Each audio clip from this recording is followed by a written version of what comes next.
There are three types of Excel tests offered by Indeed.com: beginner's Excel test, intermediate Excel test, and advanced Excel test. In this video, I'll show you a series of questions and answers typically used as part of intermediate and advanced Indeed.com Excel assessment test. You will learn how to import data into Excel, analyze it, and generate charts and reports to help answer business questions.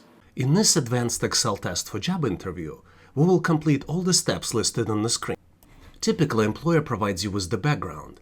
In this case, client manages ebook stores from website, and client provides you an export PDF file with the list of transactions as a PDF file imported from financial system to request you to analyze data.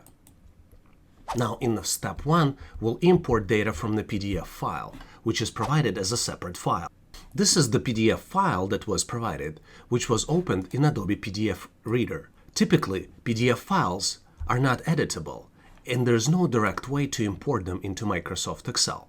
To do that, we would need to use Microsoft Word as an intermediary. To bring this data into Excel, I'm going to launch Microsoft Word as a separate application, create a blank document, and then open this file, because Word allows us to opening the PDF files by browsing to that and click on the file name. Word asks me, Word will now convert PDF to an editable Word format. This may take a while. The resulting Word document will be optimized to allow you edit the text, so it might not look exactly like your original PDF, especially if your original file contained lots of graphic. We'll click OK on this message, and Word will bring all this data from PDF file into Microsoft Excel. Word mimics the table format of PDF file, so we should be able to just select the table. To do that, you just highlight all the columns and then select Copy. Once we go back to Excel, we'll create a new tab in Excel and we'll paste the data. Now we can mark step 1 as complete. In the next step, we would need to professionally format imported data to make it presentable. Let's go back to our sheet where we have data imported, and you can see that the first column is an extra column here in Excel because date has no other dates imported. And you can try it for yourself because you can download all the files listed in this video. Just make sure to look in the description. So what we'll do to format it professional, we'll do a couple things. We'll cut the title from the column header, and you see there are other headers here as well. We'll do a cut. We will paste it here in the next column B, and then we'll delete the entire column A. One of the best ways to professionally format the data is to uniquely identify column headers. You can then highlight them, make them bold, and change the background to make sure you emphasize them in your final document. Another tip is to use professional font. One of the fonts is Calibri or Tahoma that comes already with Excel. Now let's expand this columns to make sure they fit the size-wise, so we only have one line per row. And this does not expand into multiple lines. This way it looks professionally as well. So we'll pick the right size. Now let's select the entire table in Excel, and to do that we'll use shortcut Control-Shift-End to get us to the last cell of this range. And looks like column F is extra column as well, so we're gonna need to delete this column. And you see once we delete it, it changed the formatting. Looks like it had some extra information, some unnecessary information. So we'll expand a little bit column E by looking at the data. And also row 17 had a little bit longer address, so this helped as well. Let's do another selection, Control-Shift-End.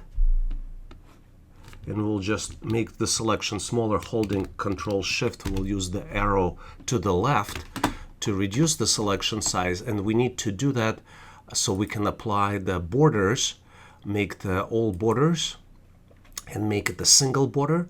And we also need to highlight the header to make it look professional, and we use the fill of some light color. This is whatever your preference is, and I think it looks much more professional now. This way we can mark step 2 as complete. We will do it by applying the same format painter and reapplying it to the row 8. In the next step, we would need to describe the data we have imported into Excel. So let's go back to our table. I'm going to make it a little bit larger. And there are a couple techniques you can use to describe the data. Number one is obviously look at the data and understand what's in the columns. So we have date, ebook name, price, purchaser name, and purchaser address. So it's a list of transactions from the ebook sales. And you can also look at the background. And in the background, it looks like it's the same data, similar type of data described, just to confirm that your hypothesis is correct. One of the best ways to describe the data is to understand what data represents. Also, you can look for the column headers. A lot of times they contain a lot of valuable information. Look common sense and then come up with the description that you can write and provide to the interviewer. Sometimes employer might ask you to put the written description here because there is no way for you to communicate this on the test. So you might want to type it in and put it into the column where they require to put you the answer. I typed in a description. Now you can use wrap text, which will make this column very large. So I might rather create another column here. And I created a column called written answer. So now I can cut this value and paste it in here. Format it so it aligned to the top, aligned to the left. Adjust the column a little bit, and this is our answer. Imported data contains a list of ebook transactions and includes date of transaction, name of ebook, price it was sold for, and name and address of the person who purchased it. And now we can mark step 3 as complete. To do that, we'll copy the value using Format Painter from the cell C8, and then we will paste it into the cell C9. In the next step, we would need to change tab title to Sales Data and also assign data types to imported columns in Excel. Selecting correct data type is very important, especially when we convert the data from the imported file into Excel table later as part of this exercise. To do that, first let's change the tab title. To do that, we will click on the tab and you see it became editable, and we'll just type Sales Data. And in the next step, we will need to assign data types here. To do that, you need to select the entire column, and this is the date data type. And you see right now it's general. So we would need to change it from general to short date. That's the most appropriate data type. This is the text because this is the name of the ebook. So we'll change it to text. Column C, we will change to currency. That's the most appropriate type for this column. Column D, we will change to text. And column E, we will change to text as well. And now we can mark step 4 as complete. A lot of questions in this video are covered as part of my ebook. If you're getting ready for Excel interview or assessment test, make sure to check out my ebook store to make sure you get prepared faster. In the next step, we would need to create an Excel table from the data. To do that, let's navigate to the Sales Data tab. We would need to highlight the entire table, so Control-Shift-N allows us to highlight it. And then we can either use Control-T, or in the Data tab, we can just use Insert and then click Table. And you see the shortcut for this is Control-T. And then we click Table. And then it prompts us to confirm the range for this table. We double check the range and it looks nice. And it also asks you to check my table has headers, which our table does. The row 1 contains headers, so we'll click OK. And now we can mark this step as complete. I need your help. What are the questions that you see as part of Excel interview or assessment test? Can you please post them in the comments of this video? This will help me answer those questions, and together we will be able to help others to get prepared for the interview faster.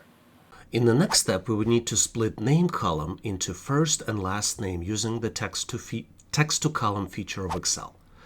To do that, let's analyze the column. And it looks like we have both first and last name in the column D, and it has purchaser name. To do that, let's select column E, right-click and click Insert. It added a new column E next to the column D, which would help us to put this extra value that will be created right into column E. Now let's use text to column feature. It's part of the Data tab. So I selected column D and then click on the text to column. It prompts me if I'd like to use text two multiple columns and what kind of delimiter we have. We have a space as the delimiter between first and last name. So we select delimited, then we'll click space. Make sure to select that. Then we click next. Now it split them accurately. We want to change the general data type into text data type because both of those are text. And then we click finish. And it shows that there is already column E in place and shows us the message there is already data here. Do you want to replace it? If we wouldn't have created column E, it would have overwritten the column F. So that's the reason we created column E. And we'll click OK on this message. And you see now it added the values. So instead of purchaser, column D we will call first name, and column E we will just call last name. And we can mark this step as complete. A lot of times my students ask me, what are the features of Microsoft Excel I can demonstrate to the interviewer to impress them the most? Even though it's hard to determine which particular feature would be valued by a hiring manager, typically I recommend you focus on the features that's important to the company, based on the company business and company's profile. For example, if this is a financial company, you might impress the manager with your knowledge of Excel stocks data type. Or if this is a manufacturing company, you might add value to the organization through your knowledge of pivot tables and Power Query. In the next step, we would need to split address to separate address and zip using Power Query. To accomplish this, let's use Power Query feature and let's analyze purchaser address. Looks like it has address without city and only contains street name and zip separated with the slash. Now, to use Power Query, we need to select this column, navigate to the Data tab, and then here click Get and Transform Data, and we'll be transforming it from the table /range. So let's click on this button. It launches the Power Query, and inside Power Query, let's find this column, which is our purchaser's address. Now we need to highlight the column here, do a right mouse click, and here we would use split column feature, and we will be splitting columns by delimiter. So let's select by delimiter, and Power Query is very smart, so it offered us slash as the delimiter, but as you can see, much better split would be space / space. So let's change that, and we'll use space / space. As you can see, it splitted both values. Now we need to change the name. So this would be street, this would be zip, and we can save and load it back into Excel. Excel created a separate tab for this. This is our original data, sales data, and this is the sheet 2, which we'll call sales data 2. And now we can mark this step as complete. A lot of times my students ask me, how do you know which Indeed.com Excel assessment test will be used? Beginner, intermediate, or advanced? Typically, tests offered based on the type of job you're applying for and interviewing for. And they are designed to test your skills needed for the job. For example, Indeed.com beginner and intermediate test might be used to test business supervisors, instructors, or accountants. On the other hand, advanced Indeed.com Excel assessment test might be used to test data analysts, senior accountants, or financial analysts. For detailed list of tests and which jobs they're used for, make sure to check out my ebooks. All links are in the description of the video. In the next step, we would need to determine the city based on the zip code and add it as a new column. Keep in mind that as part of this question, you're being tested for the latest features of Microsoft Excel. Geography data type was just recently introduced in the application. To do that, let's analyze the data. Now we have sales to data, so we have zip as a separate value. And right now zip is the text value. To do that, we need to use new feature of Excel called geographical data. To use this feature, we need to navigate to the Data tab, select our zip column, and click on Geography Data. It will basically go to Bing and will try to convert and determine if this is a valid zip code, which it did with some exceptions. For some zip codes, it wasn't able to do that, so we need to manually resolve it. I'll show you how to do it for one zip code. We just click on the question mark, and it shows we need help with this text. And here in the data selector, it shows us the zip code. It's only 4 digits. In US, zip code is 5 digits, so we need to add a leading 0. And then we will click Enter. And it says that this is 07631 is Bergen County, New Jersey, which is correct. We click Select, and this resolved this. Ideally, you would want to go and resolve all of this.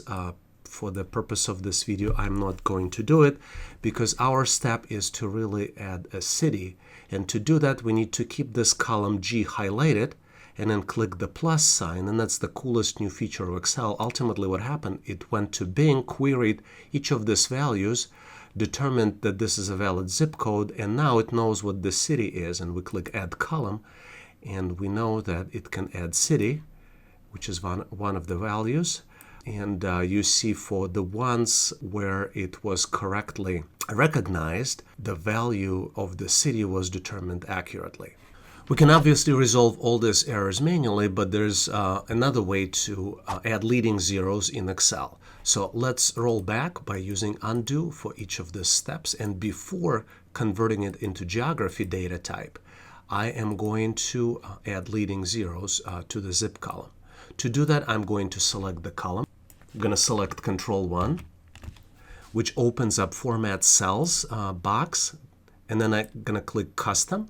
In the type box, I'm going to type 5 zeros, which would represent the format, that it's all numeric, and it should maintain 5 digits. I'm going to click OK, and you see that it added leading zeros for the values that were missing. And now we can convert zip into geography data type, and hopefully it would resolve all the errors. And you see it did resolve all the errors. Now we can add a city, and we'll expand city column. And the only place it didn't resolve it is for this value. So we would need to look into this, but looks like for the remaining zip codes, it was able to successfully resolve and find the city. Now we can go back and mark this step as complete. If you are getting ready for the interview, where you will be asked Microsoft Excel questions, make sure to check out my website to learn more about additional resources available to get you ready for the interview. In the next step, we would need to determine state based on the zip code and add it as a new column. To do that, let's navigate to the Sales Data 2 tab. We will select the zip code, and we'll click a plus button, and one of the values is the state, and we'll click the state. And as you can see, Excel determined by querying the Bing search engine states for all of the zip codes, and we can mark this step as complete. In the next step, we would need to create a pivot table from the data in the Sales Data 2 tab. To do that, let's navigate to the tab Sales Data 2. We can click on any cell in the table, and we'll need to click Insert and then Pivot Table. And it prompts us which table would you like to create pivot table from, which is table range, which is correct. We'll create it in a new worksheet. We'll click OK. And this is the pivot table that was created. Sometimes you might be asked the question, how do you determine if you need to create a pivot table? Typically, the recommendation is to create pivot tables when you're dealing with transactional data. So what is transactional data? Some examples of transactional data might be a list of transactions which is similar in nature. For example, sales transactional data, purchase transactions, receipts, and etc. In typical business scenario, pivot tables are the most useful when working with extracts from the ERP, and ERP stands for Enterprise Resource Planning System. And getting the data from ERP and analyzing it in Excel in the form of pivot tables definitely allows you for the most versatile ability to answer specific business questions. By default, nothing is selected, no fields, but all the fields from the table are listed here. And we will be using those in the next steps of the exercise. But for now, we can mark this step as complete. But before that, let's rename that this would be our pivot table tab. And we can navigate back and mark this step as complete. In the next step, we would need to determine total sales by state using pivot table. To do that, let's navigate to the pivot table, and it's very simple. Using pivot, we just need to select price because this is the total sales, and then state itself, and that shows us the sum of price. We can highlight it and mark this column as a $sign, but this is the total.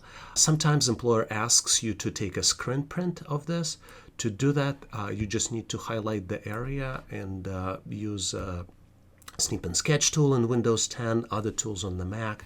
Somehow take the screen print, or you can just copy the data, and you can copy as picture as well. You click OK, and if you're required to paste and demonstrate the values, you just paste it here, and that would be the values from this exercise, and we can mark this step as complete. My students often ask me, what is the best way to learn features of Microsoft Excel faster? I typically recommend experimenting. The best way to experiment is to download a sample set of data, or maybe use a copy of production data. Using your data samples, you can then try to solve real business problems and answer specific business questions. Just remember, you can always go back by pressing Ctrl-Z. This is the undo function in Microsoft Excel. In the next step, we would need to calculate sales by month using Power Pivot in Excel. So we navigate to the tab where we created Power Pivot. And here, what we need to do, we need to select our pivot table. And we just need to select price, and then we need to select month. And it shows us total sales by months. You see the total here matches the totals for sales for state that we calculated before. So we might want to highlight it and select dollar value, sum of price, copy the data, and then copy it as a bitmap, copy as picture, or you can copy as values, doesn't matter. Copy as picture, and then paste it right here on the screen, and type that this is sales by month. And we can mark this step as complete. One of the challenges students face when doing Excel assessment test might be running out of time. I always recommend to my students to manage your time effectively and plan your work during the test itself. For example, if you have 30 minutes to complete the test and you have 30 questions, it means that you cannot exceed and do more than 1 minute per question. Managing your time effectively helps you submit something at the end of the test to demonstrate your proficiency. In the next step, we would need to build a graph that shows sales by month. In the previous steps, we've already built a pivot table that shows sales by month. Now the only remaining task is to create a graph. To do that, we select all the areas with the months and then prices and sum of totals for the particular month. And then we just go to Insert tab, and then we will pick any recommended charts because the instructions do not specify which chart do we want to use. And we can just start with recommended chart, and column chart represents sales the best. So we will just use the first clustered column, and this represents sales by month. We'll organize them a little bit, so we will move this sales by months a little bit to the right, and we will mark this step as complete. If you like this video, make sure to click the like button and subscribe to my channel for more tips and tricks on how to get prepared for Excel interview and assessment test. In the next step, we would need to create a map which shows sales by each state in the United States. We will start here by looking back at the sales data and creating a new pivot table from the sales data. To do that, we'll click on the Insert tab and click Pivot Table. We'll put our pivot table in the new worksheet and create it from a table. In the pivot table, we will select state and price, and it built a table to show sales by state. If we try to directly insert map chart, we will not be able to do that. We'll get this error message. So what we need to do, we need to copy the data and paste it as values. So to do that, we'll select the pivot table, create copy, and paste as values right next to it. We'll rename this row as state, and this would be sales. And now we will click Insert Map. It built a map which shows sales by state in the United States. We'll rename the chart We'll call it sales by state. It shows state by state in the United States, and we can mark this assignment as complete. In the last assignment, we need to calculate which county in California has largest sales volume. This is a tricky question, as a lot of last questions are in Excel interview or assessment test. The reason it's tricky because the data we're trying to massage doesn't exist yet in the table. We would need to calculate it. To answer this question, we would need to look up the county values from the zip code and then use county data that was calculated. If we look at the sales data, we don't have a county here. So the trickiness of this question relates to the fact that we need to calculate the county. It's easy to do. You just click the plus button and add admin division 2 and calculate the county based on the zip code. So now once we've calculated the county, we need to build another pivot table which shows and calculates sales in California by county. Let's go and do it step by step. To do it, let's create a new pivot table. We'll click on Insert tab, select Pivot Table. We'll create Pivot Table in the new worksheet. And here, by default, it doesn't show the new calculated value. So what we need to do, we need to click on the Pivot Table and select Refresh. So now you see that we have state and the new value that we've added, admin division for county. To calculate which county in California had the largest sales, let's select Price. Let's select state, let's select the county itself, and you see that Excel helped us break down the data, and California is the second state listed, which shows all California counties, and the highest sales volume was for Los Angeles County, $38.85. And now let's go ahead and mark this final assignment as complete. If this video was helpful, make sure to click the like button and subscribe to my channel. For links mentioned, make sure to check the description of this video. To learn more on the topic, make sure to check my ebooks and online training courses. All the best on your interview and Excel assessment test. Make sure to check out my other relevant videos and subscribe to my YouTube channel. We have a lot of great stuff planned in the pipeline, and I don't want you to miss any of it. And if you'd like to get notified about all the new stuff that are coming out, make sure to subscribe to my email list as well. All links are here on the screen. Make sure to click to stay in touch. Thanks again for watching.